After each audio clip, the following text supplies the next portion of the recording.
नमस्कार साथियों, आप सभी का आपके अपने YouTube चैनल में बहुत बहुत स्वागत है। जैसा कि आप सभी को पता है कि आप सबके केवीएस के एग्जाम में बहुत कम टाइम है।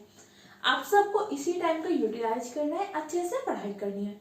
ओके, तो आज के इस क्लास में जो आपके पेडागोजी का टॉपिक है, व्हाट इज द कैरिकुलम, क्या होता है सिलेबस, क्या होता है पाठ्यक्रम और पाठचर्या क्या होता है, इसमें टाबा ने क्या 7 स्टेप मॉडल दिया है, इससे जुड़ी विशेषताएं क्या होती है, इन सब के बारे में डिस्कस करेंगे। चलिए अपनी क्लास को स्टार्ट करते हैं एक मोटिवेशनल कोट के साथ। कर ले सैर दुनिया क्यों गालिब, फिर जिंदगानी कहाँ, रह गई जिंदगानी अगर तो फिर नौजवानी कहाँ। अभी आप सबके पास टाइम है और हर हाल में इस 20 दिन का यूटिलाइज करिए, अच्छे से पढ़ाई करिए और मेहनत करिए और हर हाल में सेलेक्ट होना है। इसके साथ साथ आप सबकी ईवीएस की मैंने एक मास्टर क्लास ली है 1 से 2 घंटे में, उसमें जितने भी क्वेश्चन बन सकते थे, जितने भी पॉइंट हैं, सारे पॉइंट को डिस्कस किया, उस क्लास को देख लीजिएगा। इसके साथ साथ अभी जो केमिस्ट्री का डिपार्टमेंटल एग्जाम हुआ था, वह हमें मैथ क्या से पूछी गई, किस लेवल की पूछी गई थी, एनसीईआरटी के बहुत सारे फैक्ट उठा के रखा था। तो एनसीईआरटी की मैथ की मैंने क्लास ली है, उसको जरूर देख लीजिएगा। ओके, क्योंकि एनसीईआरटी को कवर करना इस टाइम पे आपके लिए बहुत इंपॉर्टेंट है। आप बैठ के एनसीईआरटी के नोट्स बनाए, उससे अच्छे कि मैंने आप सबके थीम के अकॉर्डिंग नोट्स बना के आपको प्रोवाइड कर दिए। क्लियर, सारे डाउट्स क्लियर हो गए? अब स्टार्ट करते हैं अपनी क्लास को। तो आज का हमारा टॉपिक है कैरिकुलम, पाठचर्या होती क्या है। तो जो कैरिकुलम होता है, पाठचर्या की उत्पत्ति कैरिप्स लैटिन भाषा के एक शब्द कैरे से हुआ था, जिसका तात्पर्य क्या होता है, रेस कोर्स, मतलब लक्ष्य के लिए दौड़ने के लिए जो एक स्थान होता है। रेस कोर्स का स्थान उसके लिए लिया गया था, जिसमें जो घोड़े दौड़ते थे, घोड़े के दौड़ने के लिए जो एक स्थान होता था उसे रेस कोर्स बोलते थे। इसीलिए बोला गया कि जो हमारी पाठचर्या होती है निर्धारण करती है कि शिक्षक छात्र किस पथ पर चलेगा और कैसे अपने लक्ष्य को प्राप्त करेगा।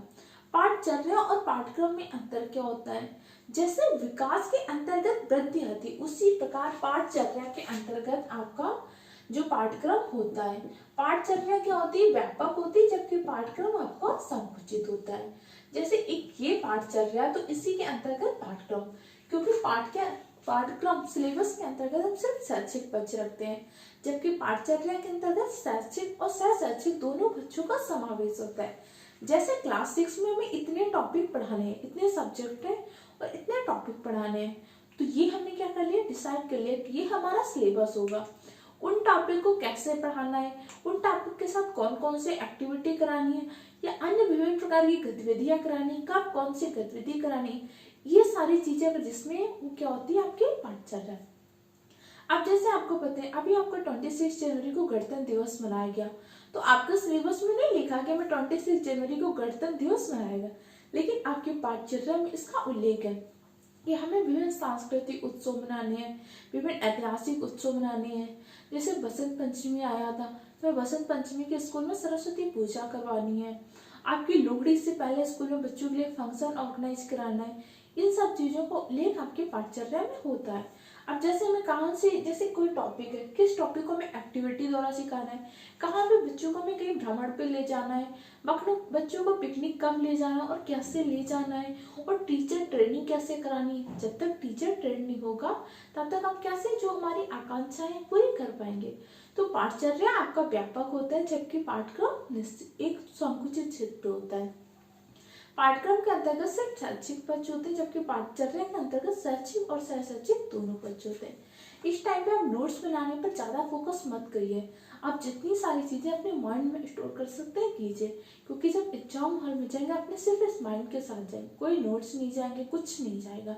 तो बस सारी चीजें समझने पे फोकस करिए।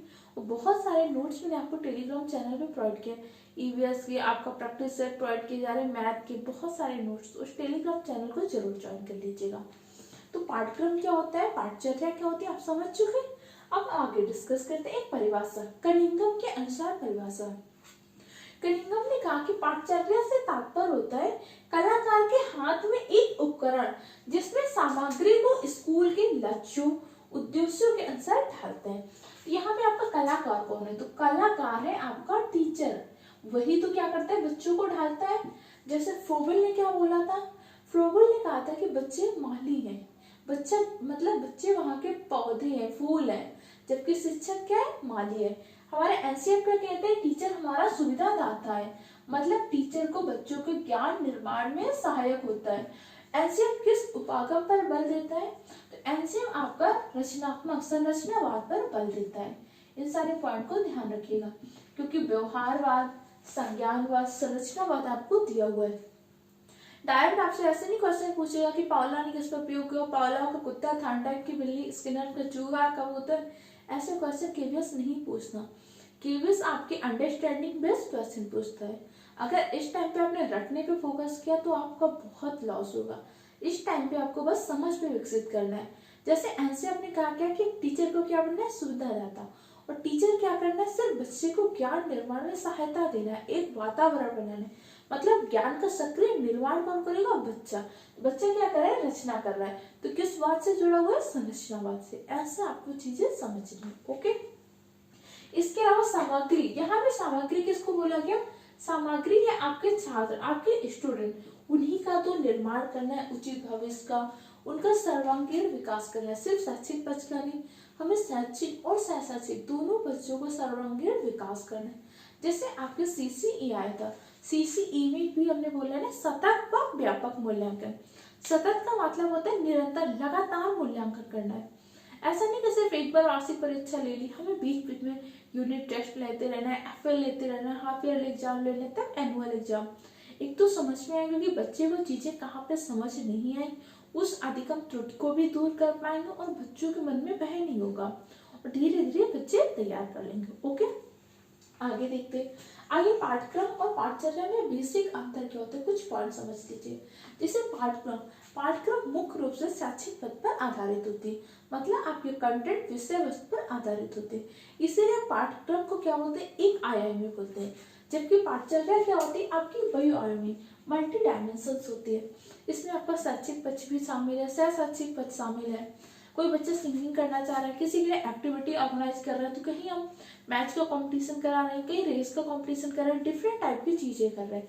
तो आपकी पाठचर्या बहुआयामी होती है, जबकि पाठ्यक्रम आपका एक आयामी होता है। क्लियर हो गया? नेक्स्ट है पाठ्यक्रम क्या होता है? संकुचित अर्थ होता है। संकुचित, इसमें हम क्या करते हैं? सिलेबस को पूरा करने में फोकस करते हैं। क्या अगर हमारा क्लास 6 का ये सिलेबस है तो हमें फोकस करना है कि इस सिलेबस को कंप्लीट कर दे। इसमें बच्चे के सर्वांगीण विकास पर बल नहीं देते। हो सकता है ना कि आपका एक बच्चा टॉपिक पढ़ने में कम अच्छा हो, शैक्षिक पक्ष में कम अच्छा हो, लेकिन अन्य पक्ष में बहुत अच्छा हो सकता है। अब जैसे आपके बहुत डिफरेंट टाइप के जो एक्टर हो गए, बहुत सारे नेता हो गए। अब जैसे हमारे प्रधानमंत्री जी, हो सकता है पढ़ने में उतने अच्छी ना हो, लेकिन एक अलग कौशल पे तो बहुत अच्छी है। इस टाइप पे राहुल गांधी जी भारत जोड़ो यात्रा कर रहे हैं, हो सकता है उनका एक संप्रेषण कौशल ना अच्छा हो या कोई भी कौशल नहीं अच्छा, लेकिन और भी तो बहुत सारे कौशल अच्छे हैं। ऐसे ही हमारे बच्चे का हो सकता है एक पक्ष में कमजोर हो, लेकिन किसी और पक्ष में तो मजबूत होगा। यही काम टीचर का करना है। पहली बात तो बच्चे को उस पद से जोड़ना है कि बेटा कोई बात नहीं, अगर आप इसमें अच्छा नहीं कर सकते दूसरे में करिए। ये मैं जो जितने बोल रही हूँ समझने की कोशिश कीजिएगा, क्योंकि यही अंडरस्टैंडिंग आप केवीएस में क्वेश्चन को सॉल्व करने में हेल्प करेंगे। नेक्स्ट होता है यहाँ पे व्यापक होता है। यहाँ पे हम शैक्षिक सारे बच्चों पर ध्यान देते हैं और बच्चे का विकास, ओवरऑल बच्चे का होलिस्टिक डेवलपमेंट पे काम करते हैं। अभी आपके मैं कुछ बाद में 1-2 दिन बाद जब क्लास लूंगी तो आपके कुछ पॉजिटिव टैग, नेगेटिव टैग्स के कम से कम 100 आपको लिखा दूंगी, 100 पॉजिटिव टैग्स और नेगेटिव टैग। उन पॉजिटिव टैग और नेगेटिव टैग को देख के आप सारे क्वेश्चन आसानी से कर पाएंगे। या तो एक काम करते हैं, जैसे आपके यूनिट में डिवाइड है, हर यूनिट से जुड़े कुछ मैं आपको टैग लिखा दूं। जैसे आपकी अंडरस्टैंडिंग द लर्नर यूनिट है, तो उसमें वृद्धि विकास में क्या टैग होंगे, इसके बाद डेवलपमेंटल इशू में क्या टैग होंगे, डेवलपमेंटल टास्क में क्या होंगे, मास्टरी क्या होंगे, ऑब्स्टिकल्स क्या होंगे। ऐसे हर यूनिट के मैं कुछ टैग बनाती हूँ, वो आपको प्रोवाइड कर देते हैं। कैसा लगेगा आपको कमेंट सेक्शन में जरूर बताइएगा। और आप सब चैनल को सब्सक्राइब करिएगा, दूसरे फ्रेंड के साथ शेयर कीजिएगा और एक कमेंट जरूर लिखा करिए, ताकि आपका कमेंट देख के मोटिवेशन मिलता है। कल जो मैंने ईवीएस की पीडीएफ बनाई, समझिए उस पूरी पीडीएफ को बनाने के लिए मुझे 2 से 3 दिन का टाइम लगा है। अब आप सबको क्या करना है, बस अच्छे से देख के पढ़ाई जरूर करना है, क्योंकि सबसे ज्यादा मेहनत तब साकार होगी जब आप सब एग्जाम में सेलेक्ट होंगे, बहुत अच्छे नंबर लाएंगे। क्लियर हो गया? आगे देखते हैं पाठचर्या के चरण क्या होते हैं। कोई भी पाठचर्या बनाते हैं तो उसके मुख्य रूप से 3 फेज होते हैं। पहला फेज आपका क्या होता है? डेवलपमेंटल फेज, विकासात्मक चरण। सेकेंड फेज होता है इम्प्लीमेंट, जब हम पाठचर्या को लागू कर रहे हैं वो आपका होता है इम्प्लीमेंट फेज। थर्ड होता है आपका इवोल्यूशन फेज, मतलब जब हम मूल्यांकन कर रहे हैं।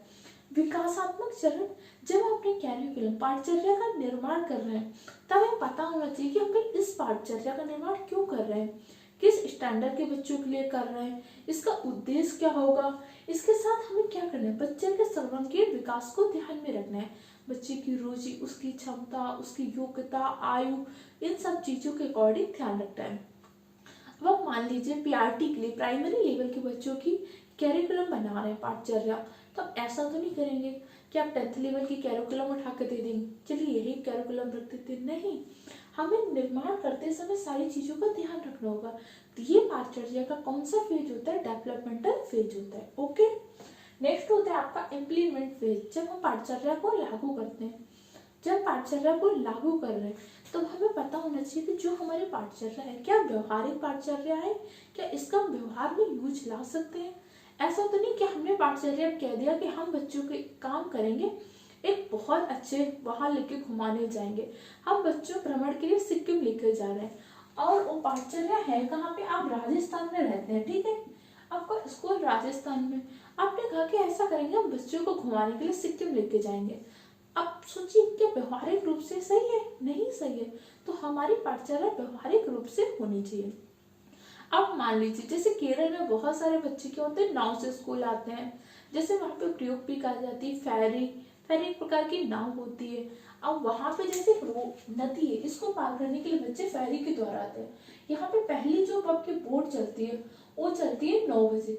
अब आपने कहा कि भैया हमारे स्कूल का टाइम तो 7 बजे से शुरू हो जाएगा, तो आप बताओ ये क्या व्यवहारिक रूप से रहेगा, बच्चे आ पाएंगे, नहीं आ पाएंगे। अब बच्चे ऐसा तो है नहीं कि नदी में तैर कर आएंगे, तो हमें पता होना चाहिए वहाँ के समाज की आवश्यकता क्या है, आकांक्षा क्या है, जिस पाठचर्या को हम लागू कर रहे हैं क्या व्यवहारिक होगी कि नहीं होगी, इन सारे मुद्दों पर ध्यान रखना है। अब देखिए इसमें कोई भी पॉइंट आपको ऐसा लग रहा हो कि बहुत ज्यादा रटना है, नहीं रटना है, बस आपको समझ विकसित करनी है। और आप सबने सीटेट का एग्जाम क्वालिफाई किया है तो बहुत सारे कॉन्सेप्ट तो क्लियर है ही आपको, तो इसलिए आपको बहुत ज़्यादा पैनिक नहीं होना, परेशान नहीं होना, हर हाल में आप अपना एग्जाम को क्वालिफाई करेंगे। बस अच्छे से पढ़ाई करिए और बहुत ज़्यादा परेशान ना हुई, जो चीज़ें आपके पास नोट्स हैं उनको रिवाइज करने की कोशिश करिए। इसलिए मैं नोट्स आपको ये सारी चीज़ें टैग के फॉर्म में दे रही हूँ ताकि टैग सिर्फ नोट कर लीजिए, आसानी से कर पाएंगे आप। ठीक है, नेक्स्ट होता है आपका मूल्यांकन, एवेल्यूट। अब आपने क्या कर दिया कि आपने पाठचर्या को लागू कर दिया, लेकिन हो सकता है लागू करने के बाद आपको पता चले अरे इसमें तो ये प्रॉब्लम थी, इसको सुधार सकते हैं। तो हमारी पाठचर्या ऐसी हो, फ्लेक्सिबल हो, लचीली हो कि आगे जाके हम उसको चेंजमेंट कर सकते, परिवर्तन कर सके, सुधार कर सके। इसीलिए हमारी पाठचर्या कैसी होनी चाहिए, सतत होनी चाहिए, लगातार लगातार उसमें हम चेंज कर सके। ऐसा ना हो कि एक बार हमने फिक्स कर दिया। कोई भी चीज रिगिड कभी अच्छी नहीं होती, रिगिड को हमेशा क्या करना है, निगेटिव टैग मानना है। कोई भी चीज में ऐसा ना हो कि हम उसको कोई चेंज नहीं कर सकते। टीचर को भी अपने टीएलएम में चेंज करना होता है, अपनी शिक्षण विधियों में प्रयोग करना होता है, शिक्षण विधियां बदलनी होती है। तो हमेशा जो रिगिड वर्ड होता है इसको एज ए निगेटिव टैग ही लेना। ओके, समझ में आ गया। अब हम देख लेते हैं टावा का 7 स्टेप मॉडल क्या होता है। टावा ने पाठचर्या के निर्माण के समय 7 स्टेप का एक मॉडल दिया था और हमेशा पाठचर्या निर्माण में इन चीजों का ध्यान रखना है। हो सकता है आपसे क्वेश्चन पूछे कि निम्नलिखित में कौन से बिंदुओं को पाठचर्या निर्माण में ध्यान देना है, तो यही होगा, हो सकता है टावा का मॉडल करके, इसको आप रट लीजिएगा। ओके, सबसे पहले आवश्यकता, जो पाठचर्या बना रहे हैं उसकी नीड क्या है, आवश्यकता क्या है, क्या हमारे उद्देश्यों की पूर्ति करेगी, समाज क्या चाहता है। अब जैसे अब इस टाइम पे हमारे यहाँ पे नीड क्या है, सेक्स एजुकेशन को हमें बच्चों को देने की जरूरत है। कम से कम जो बच्चे एडोलसेंस की क्रॉस कर रहे हैं उन बच्चों को तो सेक्स एजुकेशन की बहुत ज्यादा जरूरत है। अगर हमारे यहाँ पे इंडिया में देख सकते हैं तो कितने ज्यादा रेप वगैरह के केस बढ़ रहे हैं, तो कहीं ना कहीं इसमें क्या नॉलेज की कमी है, क्योंकि जब बच्चों को नॉलेज मिल नहीं पाता तो बहुत सारी चीज़ें गलत सोर्स से, बहुत सारे इंटरनेट एक्सप्लोर से गलत तरीकों को इनको इन्फॉर्मेशन मिलती है। तो इसलिए सेक्स एजुकेशन इंडिया में एक नीड है। तो हमने देखा कि भाई हमारे समाज की आवश्यकता क्या है। नेक्स्ट होता है उद्देश्य क्या है, जो हम शिक्षा देने जा रहे हैं इस शिक्षा से हमारा क्या, हम क्या चाहते हैं, बच्चे में कैसा विकास करना चाहते हैं, बच्चे का कैसा मोरल डेवलपमेंट चाहते हैं, बच्चे का कैसा सामाजिक विकास चाहते हैं, इन सारे उद्देश्य पे ध्यान रखना है। नेक्स्ट होता है सामग्री। आपने जो टीएलएम के लिए जिस भी चीज़ों को क्या रहे कि करना है, क्या वो व्यवहारिक स्तर पर उपलब्ध हो पाएंगी, क्या चीज़ें वहाँ पे संपन्न हो पाएंगी। अब आप मान लीजिए एक क्लास में, आपका स्कूल एक छोटे से गांव में, अब वहाँ पे आप बच्चों को एग्जाम्पल दे रहे हैं कि बेटा जो फ्लैट्स होते हैं ऐसे होते हैं, वहाँ पे फ्लैट्स ऐसे बनाए जाते हैं। बच्चे फ्लैट वर्ड ही नहीं जानते, बच्चों को तो उनके कच्चे घर से, उनकी झोपड़ी से परिचय कराई, तो आवाज़ कैसा है, क्या वो व्यवहारिक चीज़ है, ऐसे समझाने की कोशिश करनी। ओके, नेक्स्ट होता है सामग्री का संगठन। अब आपने जितनी सामग्री डिसाइड करी वो सामग्री ऑर्गेनाइज कैसे करेंगे। जैसे टीएलएम के लिए भी, जैसे बेसिक स्कूल में क्या होता है 500 रुपये पर टीचर टीएलएम मिलता है। सोचिए 500 रुपये में क्या टीएलएम मिल पाता है, आप सोचिएगा। लेकिन अभी भी क्या होता है सिर्फ 500 रुपये टीएलएम के लिए दिए जाते हैं। इसके बाद क्या होता है, आपने जो डिसाइड कर लिया कि फिर हमें भ्रमण कराना है, गतिविधि करानी है, उन सबको ऑर्गेनाइज करिए। जैसे इस टाइम पे आपको पता है कि आपको केवीएस की तैयारी करनी है, तो सबसे पहले आपको आवश्यकता पता है कि भाई हमें केवीएस की तैयारी करनी है। हमारे पेरेंट्स के पास इतना नहीं है। अगर हमारे पास मुकेश अंबानी अडानी जैसा पैसा होता तो क्या हम केवीएस की जॉब की तैयारी कर रहे होते, नहीं कर रहे होते ना। तो हमें अपनी आवश्यकता पता है, फिर हमें उद्देश्य पता है कि भाई हम टीचर बनना क्यों चाहते हैं। कहीं ना कहीं अपने यहाँ पे शिक्षा के स्तर में सुधार लाना चाहते हैं, जो खामियां हैं उन खामियों को पूरा करना चाहते हैं। अगला सामग्री। अब आपको पता होगा कि भाई हमें केवीएस के एग्जाम कैसे क्वालिफाई करना, आपको सब्जेक्ट पता होने चाहिए कि इन सब्जेक्ट को क्वालिफाई करना है, उसमें कौन से सब्जेक्ट को ज़्यादा फोकस करना है, ये सारी चीज़ों का चयन करेंगे। फिर आप क्या करें, सामग्री का संगठन, ऐसे आप जल्दी समझ पाएंगे। अब आप सारे नोट्स को कलेक्ट तो कर चुके हैं, अब उसको संगठित व्यवस्थित कर रहे हैं कि भाई ऐसे कंप्यूटर को तो ज़्यादा पढ़ने का कोई फायदा नहीं, क्योंकि 5 नंबर का है। रीजनिंग की कुछ प्रैक्टिस कर लेते हो, बहुत ज़्यादा फोकस करने का फायदा नहीं। लेकिन पेडागोजी को बहुत अच्छे से पढ़ना है, समझना है, इस साल क्या कर रहे हैं ऑर्गेनाइज वे पे सेट कर रहे हैं। नेक्स्ट क्या होता है अधिगम अनुभव। अब आपको लर्न करके एक्सपीरियंस कैसा मिला।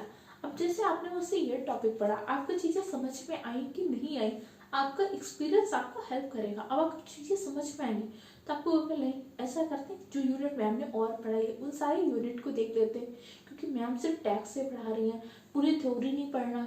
क्योंकि जैसे मैंने मास्टर्स से पढ़ा, मास्टर में तो मैंने बहुत सारी थ्योरी पढ़ी, अब अगर मैं वही थ्योरी आपको पढ़ा दूँ क्या फ़ायदा होगा। मैं आपको आपकी डेली लाइफ से एग्जाम्पल से रिलेट करके पढ़ा रही हूँ, तो आपके मन में कैसा एक्सपीरियंस बन रहा है आपको पता करना है, बच्चों के मन में कैसा एक्सपीरियंस बन रहा है, ठीक है। इसके साथ फिर व्यवस्थित करना है। अगर मेरा पॉजिटिव एक्सपीरियंस बन रहा है, निगेटिव बन रहा है, जैसा एक्सपीरियंस बन रहा होगा उसको फिर व्यवस्थित करना है। अगर निगेटिव बन रहा है तो आप को देंगे कि मैम ऐसा करते हैं, आप इसको थोड़ा सा चेंज कर लीजिए तो ज़्यादा समझ पाएगा, फीडबैक देंगे। तो जो फीडबैक आएगा उसके अकॉर्डिंग हमें पाठचर्या को बदलना होगा। क्लियर। नेक्स्ट होता है मूल्यांकन। अब ये सारी चीज़ें करने के पश्चात आप मूल्यांकन करेंगे, जब केवीएस का प्रैक्टिस सेट लगाएंगे या केवीएस का पेपर देख के आएंगे कि कितनी चीज़ें फंसी, कितनी चीज़ें नहीं फंसी, कहाँ से पढ़ने में हमें हेल्प मिली, कहाँ से पढ़ने में नहीं हेल्प मिली। तो आज के टॉपिक में मूल्यांकन, पाठचर्या और पाठ्यक्रम वाले टॉपिक को हमने डिसाइड कंप्लीट कर लिया, ठीक है। सारे टैक्स में बता दिए, इन सारी क्लासेस को देखिएगा, नोट्स बनाइएगा। आपकी ईवीएस की एक मास्टर क्लास आ चुकी है, उसकी कुछ पीडीएफ मैं एक दूसरी बना रही हूँ, बहुत जल्द आप सबको उसकी भी आ जाएगी। तब तक के लिए सारी क्लासेस देखिए, नोट्स बनाइए, चैनल को सब्सक्राइब करिए, दूसरे फ्रेंड के साथ शेयर कीजिए और आप सब अपना फीडबैक जरूर दीजिएगा। आज मेरी तबियत नहीं सही थी, लेकिन मैंने फिर भी आज आपकी क्लास बनाई, अपना फीडबैक जरूर दीजिएगा। Okay, thank you.